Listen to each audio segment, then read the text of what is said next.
Donc, je disais que on déclare ces variables IJK, ce sont les compteurs. NM, c'est le nombre de matières. NN, le nombre de notes. NE, le nombre d'étudiants. Tab note, c'est le tableau. C'est un tableau qui va contenir les notes par matière. Tab math, c'est le tableau qui va contenir. Tab math, c'est un tableau de toutes les matières, mais sachant qu'une matière contient à l'intérieur d'elle un ensemble de notes, on va donc dire c'est un tableau de tab note. Un étudiant est composé de toutes ces matières, donc c'est un tableau de tab matière. Donc pour créer cette sorte de tableau à plusieurs dimensions, j'ai préféré de créer des petits tableaux qui sont imbriqués les uns dans les autres. Donc, finalement, le schéma que je fais à côté, c'est quoi? Je le reprends. Finalement, ce schéma correspond à quoi? Ici, voici notre tableau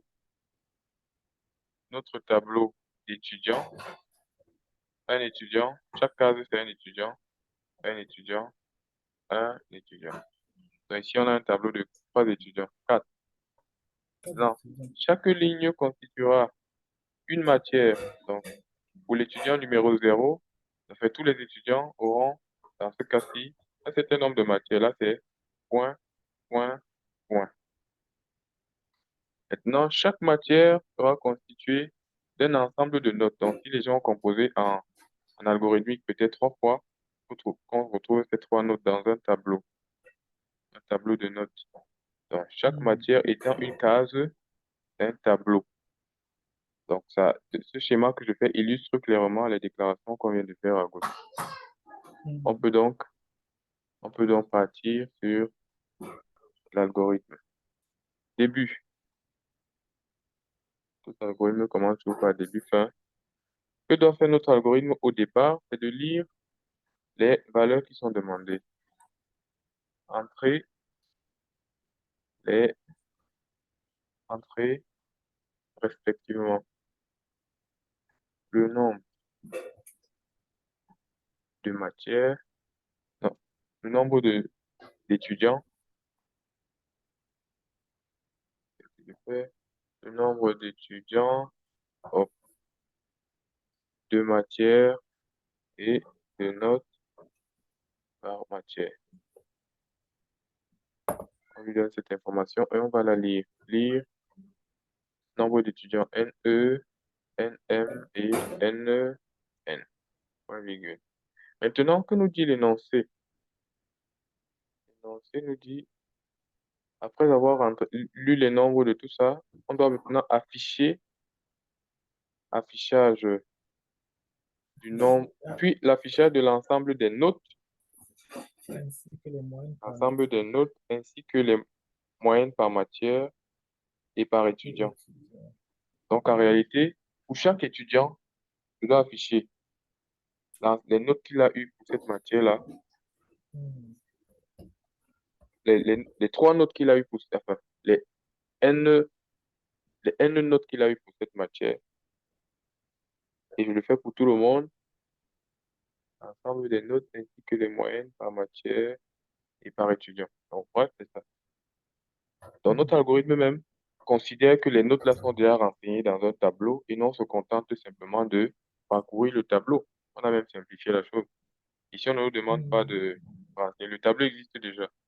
Qu'est-ce qu'on va donc faire? On va utiliser la boucle pour, on commence à parcourir le nombre d'élèves. Le I ici, Mais je me demande, oui, comme on a bloqué le nombre d'étudiants à 40 oui, et le oui, oui, il nombre de faut faire une matières, condition. Oui, oui, oui, super. Il y a cette condition-là. Entre le nombre d'étudiants, où il faut vérifier. Répéter, on va faire une condition. Tant qu'il n'entre pas des valeurs qui sont dans l'intervalle, on va lui faire répéter. Répéter, lire, et lire tout ça jusqu'à ce que, jusqu'à NE euh, égale, inférieur ou égal à 40. Et, on a dit quoi? Quelles sont les conditions pour relire ça et le rapidement? nombre de, le nombre de matières ne doit pas dépasser 8. Voilà, nombre de matières ne doit pas dépasser 8. NE inférieur à 40 et NM inférieur ou égal à 8. Voilà. Ici, on est sûr que il va tourner dans cette boucle-ci tant que il ne nous donne pas de bonnes valeurs pour les deux gens. Euh, On peut aussi quand même se rassurer que le nombre de notes ne doit pas être inférieur à 0, même si on n'a pas précisé ça. On hmm. sait que c'est ça. Et NN supérieur à... Donc, on peut aligner beaucoup de et comme ça. Oui, oui, c'est les conditions. Hmm. Donc, ça doit être vrai. Et c'est ça la logique des prédicats que vous avez vu, non? La logique des Hmm. booléens. Voilà. La condition, toute la condition si sera vraie, ne sera vraie que si toutes les trois sont vraies, à cause du et. Avec le Hmm. et, lorsque une condition est fausse, tout le monde est faux. On lui dit recommence à zéro, mon. Voilà. Donc, on sait que lorsqu'on est sorti de se répéter, si on a les trois valeurs là au bon format. Pour I allant, sachant que I, lui, il compte le nombre d'étudiants allant de 1 à NE, on n'aurait même pas eu besoin de déclarer ce tableau-ci. Déclarer, c'est... Oui, oui, oui, on a besoin, c'est vrai. Pour I allant de 1 à NE, on n'a pas besoin de préciser le pas parce que on sait que le pas, c'est 1. Pour faire euh, pour J allant de 1 à allant de 1 à nombre d'étudiants, maintenant nombre de matières, faire enfin pour aussi, je demande, je fais le dernier pour euh, K allant de 1 à nombre de notes, faire un pour. Voilà pourquoi il précisait de faire l'indentation pour que le code soit facile à lire. C'est ça qu'on appelle indenter, les petits décalages Hmm. que je fais là. Fin pour. Maintenant, je vais juste afficher, il est question d'afficher, écrire, qu'est-ce qu'on doit afficher ici? Afficher l'ensemble des notes ainsi que les matières, l'ensemble des notes, on va dire ici. Ici, dans la boucle K, on est déjà dans les notes par matière. Donc, Hmm. à l'instant de départ, on est sur l'étudiant numéro 1, la matière numéro 1 et la note numéro 1. Donc, on est sur l'étudiant ci, la matière ci et la note ci, celle-ci en Hmm. particulier. Donc, qu'est-ce qu'on peut écrire pour englober tout ce qu'on est en train de nous demander? On va dire euh,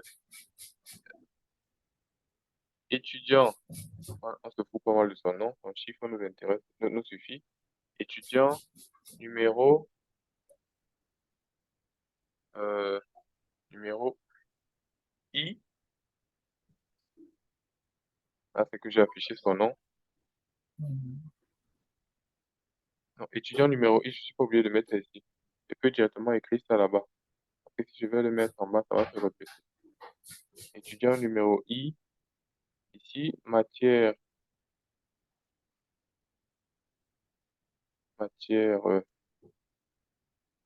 numéro J, ici, note,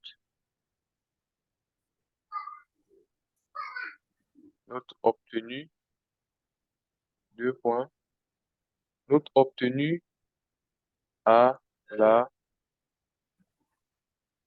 Kème, non, on est dans K, à la Kème évaluation. Et ça correspond à, on va donc partir sur le tableau de AK. notes. Non, c'est pas K. K, c'est la position. Ça correspond à table de notes. Non, ça correspond à table étudiant de I, J, K. Non, non. Tape étudiant de I, J et K. Donc, c'est un tableau à 3 dimensions. Table d'étudiant Pourquoi, I à quel me fait. moment on écrit ça sur cette forme-ci? À ce Entre guillemets, moment-ci, là. ah, les guillemets, si. Oui, les guillemets, ici. Ceci, ça, c'est le texte qui s'affiche en brut. Ça, c'est le contenu d'une variable qui va s'afficher. Donc, note obtenue à la, c'est un texte. Mais le cas-ci, ça ne va pas s'afficher K, ça va s'afficher la valeur de K à l'instant T. Or, Hmm. dans ce cas-ci, c'est 1, ensuite, ça va passer à 2. Donc, je suis en train de vous la dire, note obtenue à la première évaluation. Deux points. Donc, pour l'étudiant numéro 1, on peut même préciser son nom en faisant simplement table de. Oui, on peut laisser ça comme ça. Étudiant numéro 1, son nom sur la matière numéro 1, il a obtenu la, la, la note obtenue à la première évaluation est table de IJK. Sachant que IJK, c'est, dans un premier temps, c'est 1, 1, 1, 1, 1, 1. Et on va Hmm. retrouver ici, si c'était 17, il va afficher 17. Comme on va parcourir la boucle là n fois, il va m'afficher les 3 notes pour l'étudiant numéro 1. Après, il sort de là, il passe à la matière numéro 2. Il affiche matière 2, il vient refaire la même chose. Il affiche ses 3 Hmm. notes, il passe à la matière 3. Lorsqu'il a fini toutes les matières, il passe à l'étudiant suivant. Donc, pour un étudiant, c'est déjà qu'avec cette boucle-ci, on va lui retourner toutes ses notes. Maintenant, pour l'affichage de l'ensemble des notes, c'est ça qu'on a fait, ainsi que les moyennes. Voilà, les moyennes, ça doit se calculer. La moyenne par matière. La moyenne par matière, c'est quoi? Sur cette matière-ci, la moyenne, c'est la somme de tes 3 notes divisé par 3, non? Hmm. Voilà, donc il faut prévoir de nouvelles variables ici. Par moyenne par matière, moyenne par, ma- par étudiant, moyenne par matière et par étudiant. Voilà. Donc, voilà les deux informations dont on a besoin. Au départ, on va les initialiser à 0. Avant d'entrer dans la boucle, on les initialise à 0. Moyenne par étudiant égale à 0 et moyenne par matière égale à 0. Ici, c'est égal quand même. Ah, bon, l'affectation, comme on vous a appris, mais Hmm. c'est pour dire la même chose. Quoi. Tu utilises seulement la syntaxe qu'on t'a appris. Euh, voilà, c'est l'affectation qu'on fait. Hmm. Très bien. Donc, comment je On a fais encore sur ici? les algorithmes. Oui, c'est algorithme et programmation, c'est tout ça, c'est la même chose, mais c'est juste le langage qui a changé. Ici, tu es dans un langage humain, et là-bas, tu es dans un langage de programmation. Donc, Hmm. c'est une question de respect de la syntaxe. Tu es dans un langage qui peut être dicté directement à la machine. Hmm. Voilà. Maintenant, comment on fait pour lui retourner le nombre de la moyenne par matière? Il me faut d'abord faire la somme de ces notes sur une matière. Or, c'est ici que j'ai les notes par matière. Je fais donc, euh, je vais donc faire moyenne par, par, par matière égale à moyenne par matière plus, plus Donc, la avant moyenne actuelle. l'affichage des notes, là, on fait la moyenne. On fait d'abord le calcul et on va l'afficher plus tard. N'oublie pas qu'il y a d'abord un aspect. J'affiche d'abord. Donc ici, il a eu 17. Là-bas, il a eu 15. Là-bas, il a eu peut-être 10. Ici, je suis en Hmm. train d'afficher simplement ça. J'affiche son Oui. 17, 15, 10. Mais là, au fur et à mesure, avant d'afficher, je, je fais la somme cumulée. Je fais les sommes Hmm. cumulées. Quand j'ai fini la somme cumulée sera terminée lorsque j'aurai fini cette boucle. Donc, à partir de fin cours, j'aurai fini la boucle. Je peux donc écrire ici, écrire moyenne, moyenne la matière, sur la matière numéro, sur la matière numéro J, sur la matière numéro J, c'est combien? La moyenne sur la matière numéro J, ça correspond à ça. Moyenne maths. Voilà. Bon, je vais mettre égal ici pour que ça s'affiche bien. Moyenne sur la matière numéro J est égale à moyenne maths qui a été calculée. Et quand je fais ça, je réinitialise moyenne maths à 0 parce que plus tard, il doit encore calculer pour les autres matières. Si je n'initialise pas à 0, ça va fausser les calculs. Donc, je remets à 0. Et maintenant, c'est bon pour la moyenne par matière. Maintenant, il faut la moyenne par étudiant. La moyenne par étudiant, c'est la moyenne que tu as ici, plus la moyenne que tu as là, plus celle que tu as là, plus celle que tu as là, divisé par le nombre de quoi? Et ici, on n'a pas fini. C'est moyenne maths divisé par une moyenne, c'est une division. Divisé par nombre de matières. Alors, la somme divisée par le nombre de matières. Tu vois l'erreur qu'on avait commise? Oui, mais nombre de matières, si c'est pas toutes les matières par hasard. Non. On a trois matières. Disons, on peut prendre un exemple. Nombre de matières, c'est 3. Ici, on a fait la Hmm. somme de trois choses. Ça fait peut-être 15 plus 10 plus 10. Ça fait peut-être 35. Ici, qu'est-ce qu'on a Hmm. fait? On a fait la moyenne, c'est 35. Alors que la moyenne doit être plutôt 35 divisé par 3. Hmm. Voilà. 35 divisé par 3. Et après, je remets à 0. Maintenant, on va calculer la moyenne de l'étudiant. La moyenne de l'étudiant, c'est quoi? C'est à ce niveau-ci que ça va se calculer. Et C'est pourquoi tu ici que ça remets va se... la matière à zéro? Je remets ça à 0, pourquoi?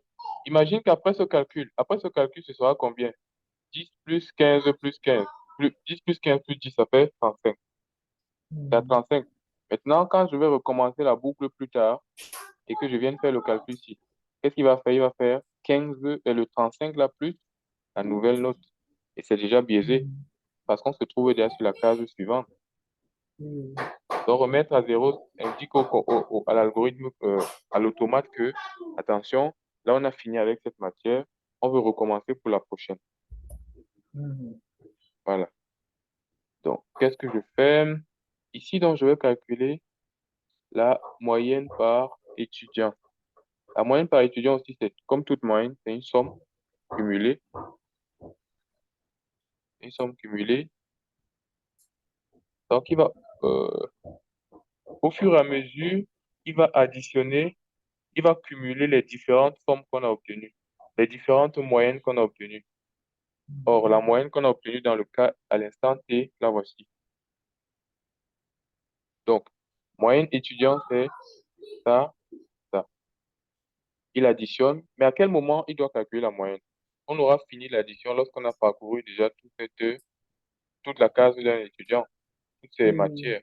Or, le parcours de toutes ces matières se termine après la boucle aussi. oui, Donc, ça veut dire que ça se termine ici. C'est ici donc qu'on peut écrire la, la moyenne de l'étudiant.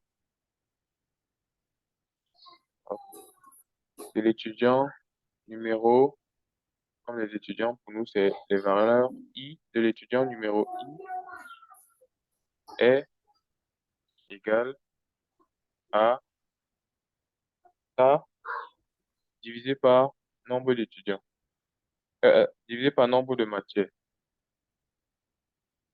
Euh, non, ici, c'est nombre de notes plutôt. Nombre de notes qui correspond à 3. Ici, c'est nombre de matières qui correspond à ensemble. Et c'est tout, hein. Voilà tout l'algorithme qu'on attendait de vous.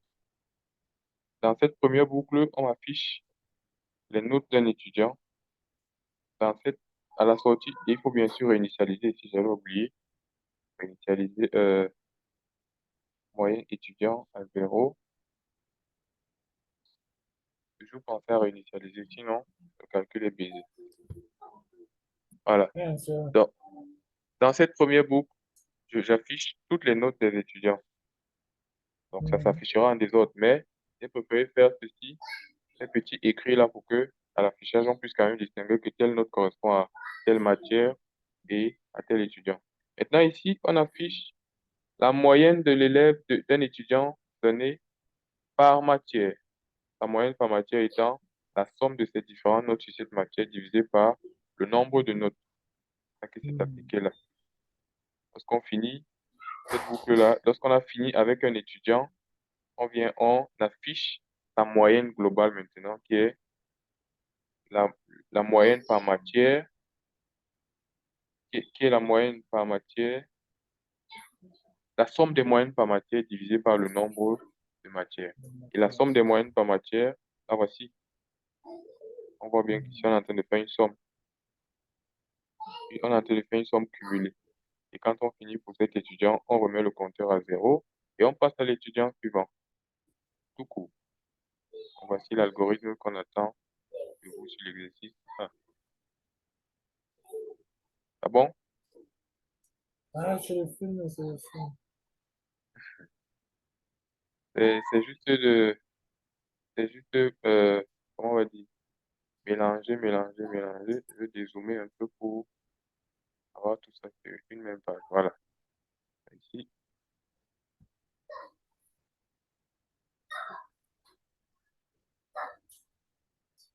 qu'est-ce qui va manquer pour compléter ça? Ici, je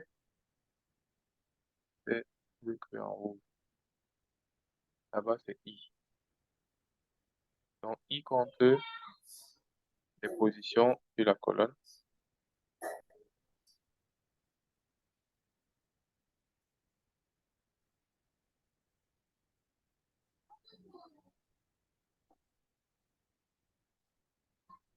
Donc, I commence là et il parcourt comme ça. Maintenant, J, c'est lui qui parcourt celui qui va parcourir les matières. Et maintenant, K, pour finir, K, c'est lui ici à l'intérieur de J. De chaque J, à l'intérieur de chaque J, on a K. Dans le compteur K qui détermine, voilà, le nombre de matières. C'est clair, hein? C'est clair. Mhm. Bon, à Regarde, moins d'ambiguïté. là, Oui. ici, là, ça teste. Non, non, ça, c'est pas un langage algorithmique. Enfin, c'est pas un Ah, éditeur algorithmique. C'est juste une syntaxe comme ça. On peut ah, faire un d'accord, test d'accord. sur un autre langage. Mhm. Pour faire un test, il faut forcément connaître un langage de programmation. Euh, Euh, et pour faire pour faire le test, un langage de programmation, ouais, on peut bien sûr tester, mais ça va quand même mais ça, on demander. ne peut pas tester ça sur AlgoBox, non? AlgoBox, ah, vous utilisez AlgoBox? Mhm. Pour le Ah oui, moment, puisqu'on n'a pas encore commencé la programmation. ah, mais c'est bien, si vous utilisez AlgoBox, moi je l'ai fait installer parce que je AlgoBox ici. Ah oui, je l'ai. Je savais pas que j'avais ça. Et la vraie vie, je l'ai jamais utilisé, donc je vais aller tout doucement. Et dans cette syntaxe-ci, on peut pas encore le tester sur AlgoBox. Il faut respecter la Mhm. syntaxe d'AlgoBox, évidemment. Mhm. Respecter sa syntaxe. Donc le voici, monsieur AlgoBox. Fonction utilisée. Propos de cet algorithme. Bon, à propos, c'est tout ce qu'on a dit là-bas. Paramètres de cet algorithme. Bon, maintenant, comment on fait pour déclarer les variables, les gars? Déclare Déclarer, en bas là. ok. Bon, il faut que j'ai l'algorithme sous les yeux pour que ça se passe bien.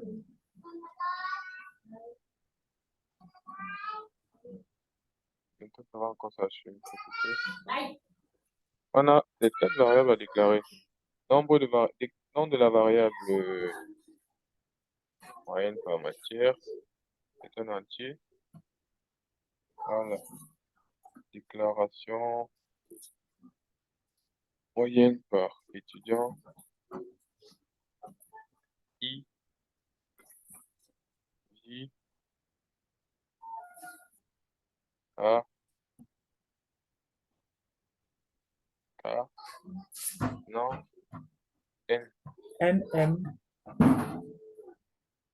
NN, NE, Là, on passe au tableau. On écrit table. Ah, oui, oui, oui. C'est une liste. Voilà, c'est une liste. Bon, je sais pas si les listes ici, ça correspond.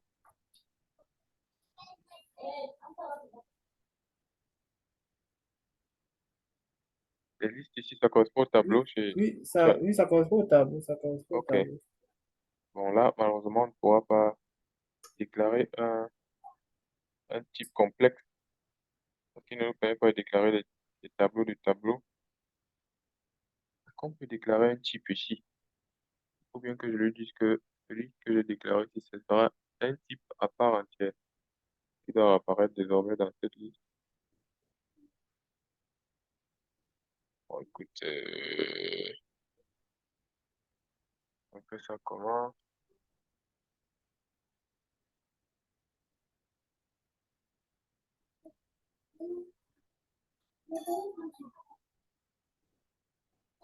Algobox.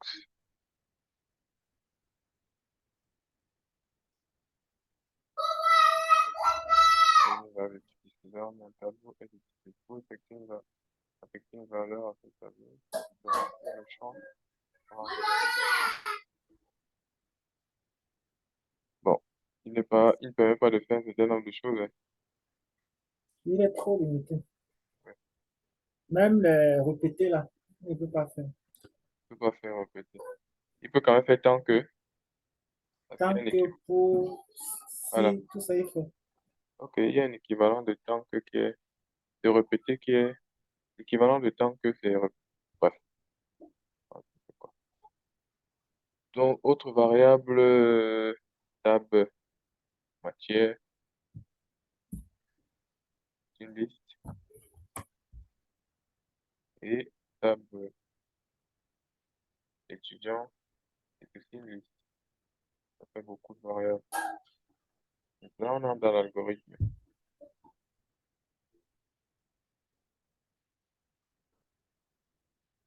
Ça se passe comment ici? Opération On standard. déclare. Il y Bon, a est-ce une que partie, il y a une partie d'algo qui est bloquée sur quelque part. On déclare ça juste en bas à l'extrême droite. en bas Nouvelle à ligne. l'espace. Ah, ok, ok. Super. Nouvelle ligne. C'est un affichage. Afficher un message. Et on va afficher un message. Donc, je vais recopier ce message tout court. Ajouter un retour à la ligne, c'est bon. Ça, je fais ça. Oh, voilà.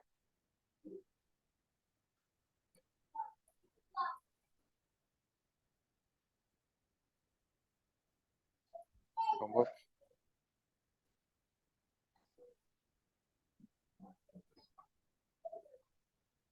voilà. On ajoute une ligne. Répéter. Ajouter un Afficher un temps que. message. Ajouter un temps que. Tant que la condition, donc, au niveau du temps que la condition doit être le contraire de Ah, la condition de répéter. Et le contraire, c'est le contraire d'une condition booléenne comme ça, c'est l'opposé de ça, ou et on l'opposé de commence ça, par. ou l'opposé de ça. Donc le et devient Ah, ou, le et devient ou, et les conditions aussi deviennent leur contraire. Donc comme on a dit NE inférieur ou égal à 40, on va dire NE supérieur à 40. hmm, Répéter tant que, je bon, vois un peu. voilà, il donne un exemple ici. Bon, il n'a pas dit comment on fait pour dire et. Je suppose que le et c'est comme en programmation. Ici, donc, ce sera supérieur et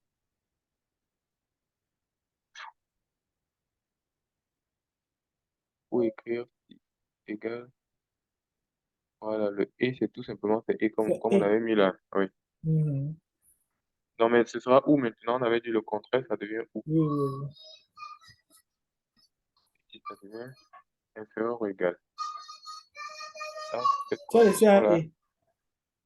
Ah ouais, Tu as laissé un et. on retire ça Ça ne comment? dérange pas.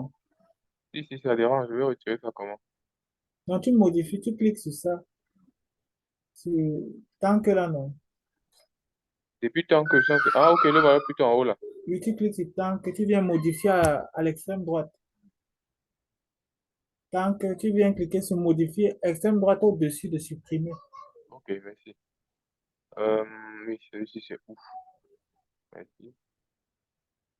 D'accord. Donc là-bas, c'est lire. Non, non. C'est ajouter une lecture. Mhm. Lecture de variables. Est-ce qu'il peut lire plusieurs variables? Ok. Lecture Mais ici, de... ici là, c'est une. Bon, d'accord.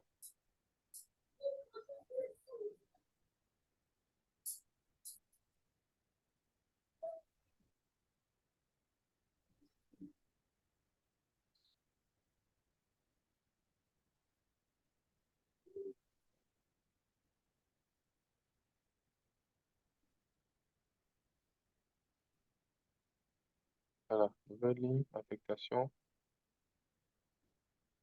affecté, affecté.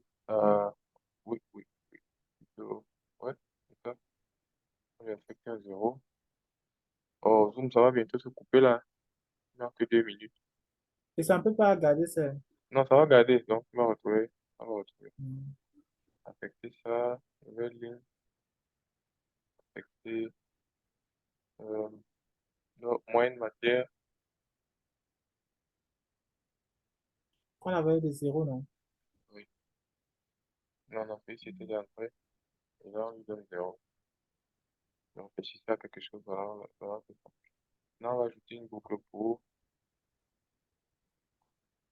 allant de pour i, allant de 1 à NE.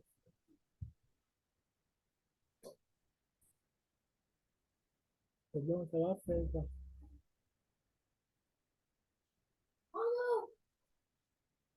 ça va utiliser. Voilà. NE, début faire, ajouter pour. Non, non, avant d'ajouter pour, ça va faire écrire. Ajouter Afficher. afficher message. Étudiant. Étudiant numéro. C'est pas le français qui compte, hein. Étudiant numéro. Retour à la ligne. Et on fait notre affichage de variable cette fois-ci. Étudiant numéro I. Non, non. Le premier, même s'il ne doit pas faire Mhm. retour à la ligne. Étudiant numéro. C'est celui-ci qui va faire le retour à la ligne. Le retour à la ligne, là, signifie quoi? Parce que quand moi, je fais souvent, rien ne s'affiche. Retour à la ligne, ça veut dire que quand il va afficher un message ici, le prochain message affiché doit s'afficher après et non pas sur la Ah, même ligne. ah, Or, je on vois. voudrait bien que, quand tu dis étudiant, bon, c'est vrai qu'on n'est pas obligé de faire ça, de retourner à la ligne, hein. On veut que ça s'affiche. Donc, après, voici nos différents messages. On a ça qui doit s'afficher, Ah, ensuite ah. ça, ensuite ceci. Est-ce qu'on veut Mhm. que ça s'affiche sur une même ligne? Oui, dans ce Ah, je cas, oui. vois, je Donc, on vois. n'a pas besoin de retour à la ligne. Voilà. Donc, pour la prochaine boucle, bon, j'arrête, donc ça s'est déjà coupé. Tu